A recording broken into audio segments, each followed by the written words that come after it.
नमस्कार दोस्तों, मैं हृदय यादव उपस्थित हूँ आपके अपने YouTube चैनल स्टडी रूम पर एक नए वीडियो के साथ। दोस्तों, जैसा कि हम लोग पढ़ रहे थे हड़प्पा सभ्यता में अब तक हम लोग 7 वीडियो अपलोड कर चुके हैं।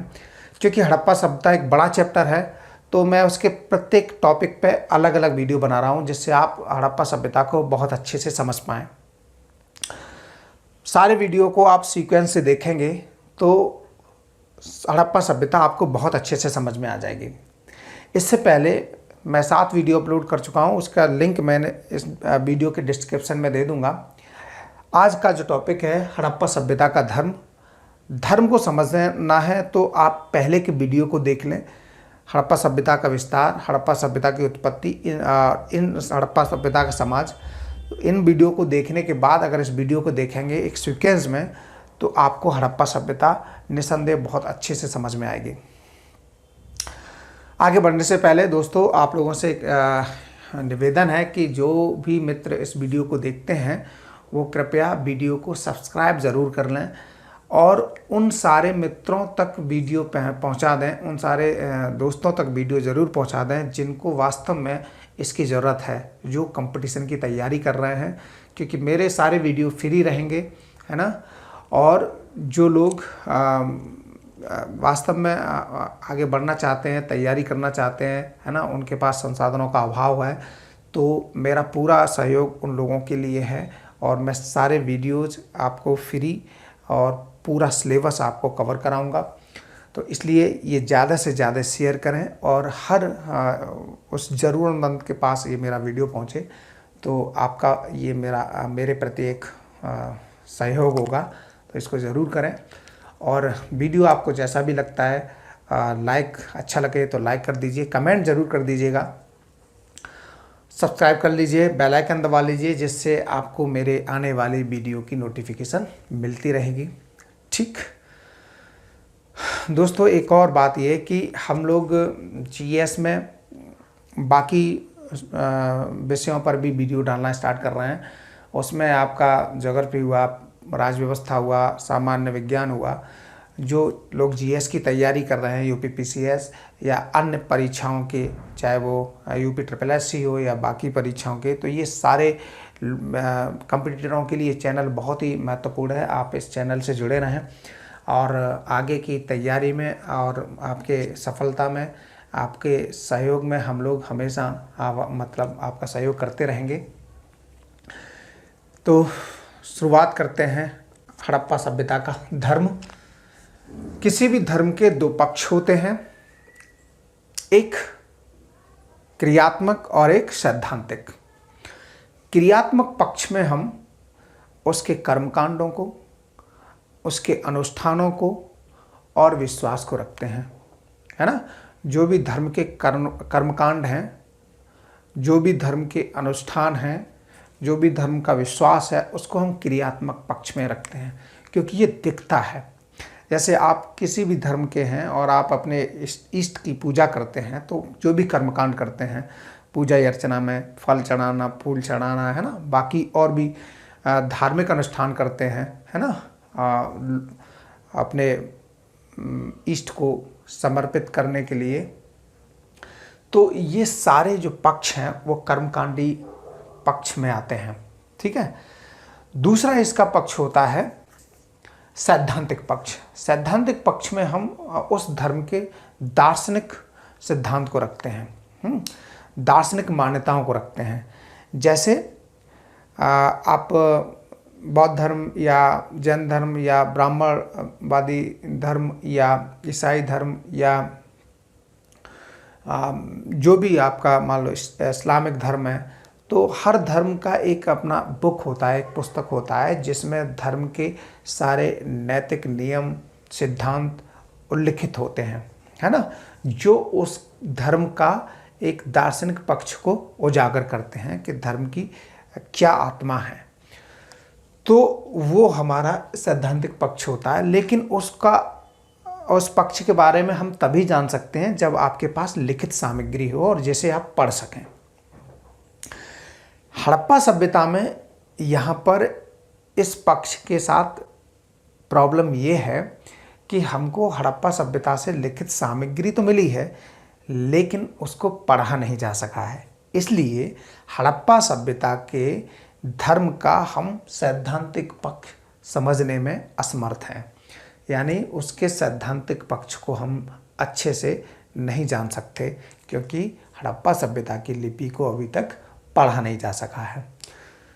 दूसरी बात, उसका जो क्रियात्मक पक्ष हमको सैंधव सभ्यता में दिखता है, जो भी हमको हड़प्पा कालीन स्थल में खुदाई के दौरान जो सामग्री मिली हैं, उन सामग्रियों के आधार पर ही हम हड़प्पा सभ्यता के धर्म का मूल्यांकन कर सकते हैं कि किस टाइप का धर्म था, किसकी पूजा करते थे, है ना, कैसे पूजा की जाती थी और किसकी प्रधानता थी। ये सारी चीज़ें हम उपलब्ध सामग्री के आधार पर ही बता सकते हैं।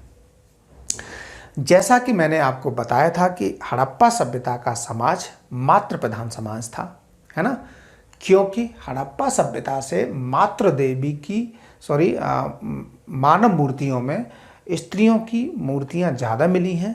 इस आधार पर विद्वानों का ये मत है कि हड़प्पा सभ्यता मातृ प्रधान सभ्यता थी। तो जिस आधार पर हड़प्पा सभ्यता के समाज को हम मातृ प्रधान सभ्यता कहते हैं, उसी आधार पर हम उस हड़प्पा सभ्यता का जो देवमंडल है उसमें देखते हैं कि हड़प्पा सभ्यता की खुदाई में मातृ देवियों की मूर्तियां ज़्यादा मिलती हैं, जिससे हड़प्पा सभ्यता का देवमंडल में मातृ देवियों की प्रधानता है। यानी हड़प्पा देवमंडल में कहने को तो मातृ देवी की भी पूजा के साक्ष्य मिलते हैं, पुरुष देवता की पूजा के भी साक्ष्य मिलते हैं, है ना, वृक्ष पूजा के भी साक्ष्य मिलते हैं, नाग पूजा के भी साक्ष्य मिलते हैं, पशु पूजा के भी साक्ष्य मिलते हैं, है ना, यानी प्रकृति के विभिन्न विभिन्न रूपों के हम पूजन के साक्ष्य मिलते हैं। लेकिन जो देवमंडल में वर्चस्व दिखाई देता है वो स्त्री पूजा या मातृ देवी की पूजा का प्रभाव ज़्यादा दिखाई देता है, या मातृ शक्ति की पूजा का प्रभाव ज़्यादा हमको दिखाई देता है। हड़प्पा, मोहनजोदड़ो, कालीबंगा या बनावली, इन तमाम नगरों से हमको खुदाई के दौरान स्त्रियों की मूर्तियाँ, स्त्रियों की मोहरें और जो बर्तन मिले हैं उस पर चित्रांकन हुआ है, उनसे ये देवियों के बहुत सारे साक्ष्य मिलते हैं। उस आधार पर हम मातृ शक्ति या मातृ देवी की पूजा का अनुमान लगाते हैं। जैसे कि हड़प्पा में एक मोहर मिली है, जिस मोहर में एक तरफ एक स्त्री सिर के बल खड़ी हुई है और उसके गर्भ से पीपल के पेड़ उसके गर्भ से पीपल का पेड़ निकलता हुआ दिखाया जा रहा है। उसके दूसरे पक्ष पर हड़प्पा जो देवी हैं और एक पुरुष है और हाथ में कुछ हथियार लिए हुए हैं, ऐसा लगता है किसी पर वार कर रहा है। तो वहाँ पे ये अंदाज़ा लगाया जा रहा है कि हड़प्पा सभ्यता में जो देवी हैं उनको खुश करने के लिए बलि दिए जाने के कुछ प्रमाण दिखाई दे रहे हैं, है ना, बलि दिए जाने का कुछ साक्ष्य दिखाई देता है। ऐसे ही जो उर्वरा की जो स्त्री जो सिर के बल खड़ी हुई हैं, उनके गर्भ से जो पौधा निकल रहा है उसको मार्शल महोदय ने पृथ्वी की आद्य देवी या शाकंभरी देवी या उर्वरा की देवी से संबोधित किया है। यानी उर्वरा की देवी यानी उत्पादन की देवी भी कहा जाता है। तो इस तरह से वहाँ पे ये प्रमाण हमको मिलता है। इसके अलावा मोहनजोदड़ो से भी एक स्त्री मूर्ति मिली है जो देवी की मानी जाती है, ठीक। इसके अलावा बलूचिस्तान से हमको कुछ स्त्री मूर्तियाँ मिली हैं जो रौद्र रूप में दिखाई गई हैं, है ना। तो स्त्रियों का हमको सौम्य और रौद्र रूप दोनों प्रकार का रूप वहाँ दिखाई पड़ता है। ऐसे और भी स्थल हैं जहाँ से तमाम स्त्री मूर्तियाँ मिली हैं, देवी के रूप में भी मिली हैं, जहाँ पर पूजा अर्चना के प्रमाण मिलते हैं। ठीक, तो इतनी बात समझ में आ गई होगी। इसके अलावा एक मोहनजोदड़ो से के अलावा और भी जैसे मूर्तियाँ मिली हैं, जहाँ पर महिलाओं की पूजा या स्त्रियों की पूजा के साक्ष्य प्रमाण मिलते हैं। एक ऐसी मोहर भी मिली है जहाँ पर जैसे हम लोग अपने यहाँ पर जैसे नवदुर्गा में, जो हिंदू धर्म में माँ दुर्गा के 9 रूपों की पूजा करते हैं, वैसे ही एक ऐसी मोहर मिली है जहाँ पर पीपल के वृक्ष के नीचे एक बकरा है और वहीं देवी खड़ी हुई हैं और साथ में एक व्यक्ति उस पर बलि देने का कुछ प्रमाण है। और क्योंकि मोहरें बहुत ज़्यादा स्पष्ट दिखती नहीं हैं और बहुत पुरानी हो चुकी हैं, इसलिए वहाँ एक अनुमान पर ही हम लोग काम कर रहे हैं। और साथ ही में 7 स्त्रियां भी खड़ी हुई हैं और 7 स्त्रियां खड़े होने से ये शाक्त देवी के शाक्त रूप की वहाँ कल्पना की गई है। जैसे हमारे यहाँ नवदुर्गा चलते हैं तो देवी के 9 रूपों की कल्पना की करते हैं, वैसे ही वहाँ पर वो देवी के शाक्त रूप की कल्पना की गई है। तो ऐसे तमाम हम लोगों को साक्ष्य मिलते हैं जहाँ पर मातृशक्ति की पूजा के होने के प्रमाण दिखते हैं। ठीक, तो ये मातृशक्ति। उसके बाद पुरुष देवता की सबसे महत्वपूर्ण मोहर आपने देखी होगी मोहनजोदड़ो से पशुपति शिव की मोहर।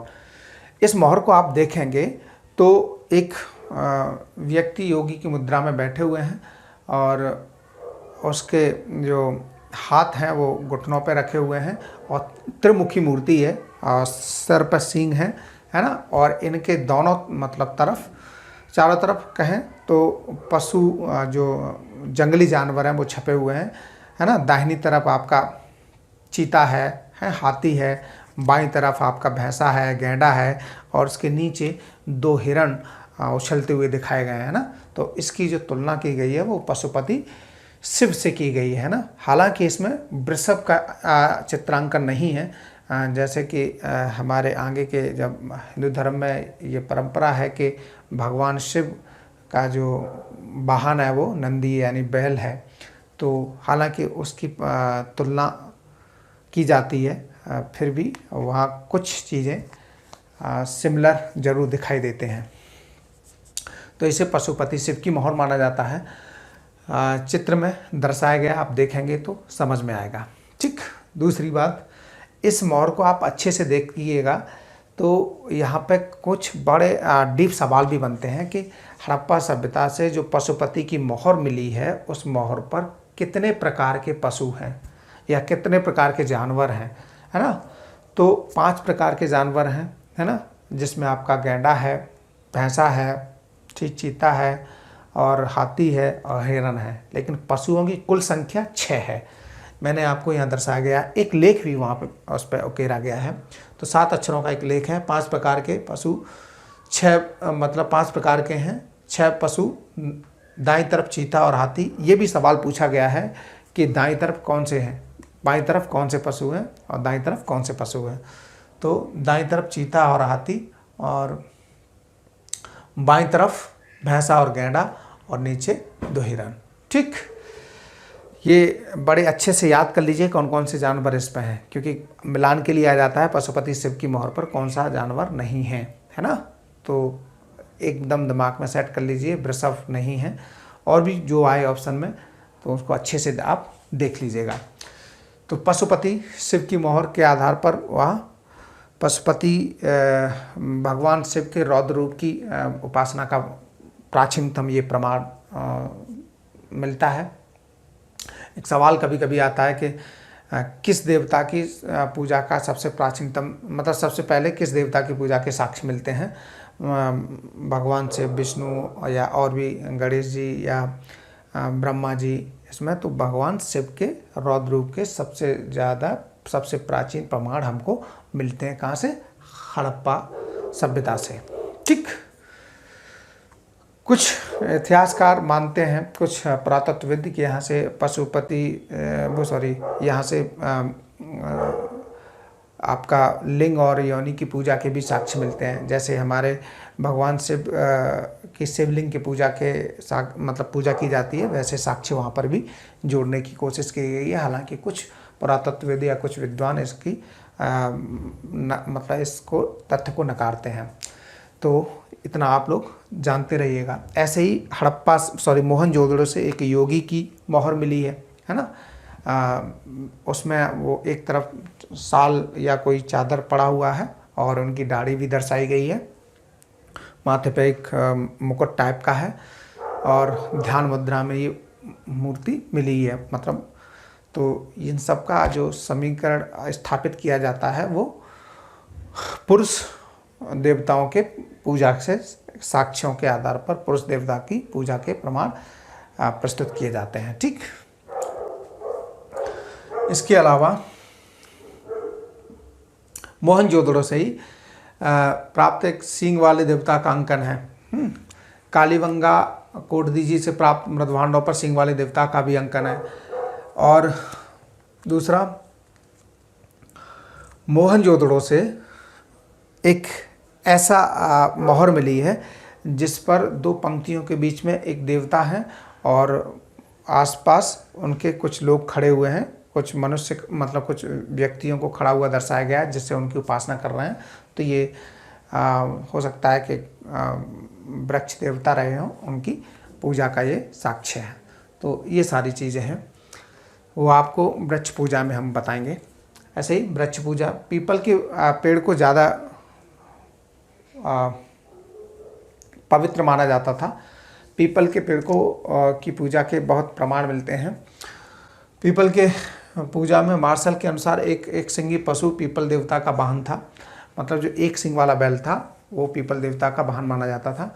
बैलों में सबसे ज़्यादा बैलों की मूर्ति एक सिंग वाले बैल की मिली हैं और एक कुबड़ वाला बैल भी काफ़ी बलिष्ठ बैल था, उसकी भी मूर्तियां मिली हैं। लेकिन सबसे जो महत्वपूर्ण बैल था वो एक सिंग वाला बैल था। ठीक है, तो इसको पीपल के पूजा पीपल का वाहन, पीपल देवता का वाहन माना जाता था। पीपल के वृक्ष के तने से एक सिंगी दो पशुओं के सिर निकलते हुए दिखाए गए हैं। मतलब पीपल के एक तने से दो सिंगी पशुओं के सिर निकलते हुए दिखाए गए हैं, जिस आधार पर उनके वाहन से तुलना कर दी जाती है। जैसा कि मैंने अभी बताया था, एक भुजबंद धाड़ किए एक नग्न देवता वृक्ष की दो शाखाओं के बीच में बैठे हुए हैं और आसपास लोग खड़े हुए हैं जिससे उनकी पूजा कर रहे हैं। तो ये वृक्ष पूजा का ये प्रमाण आपको देखने को मिलेगा।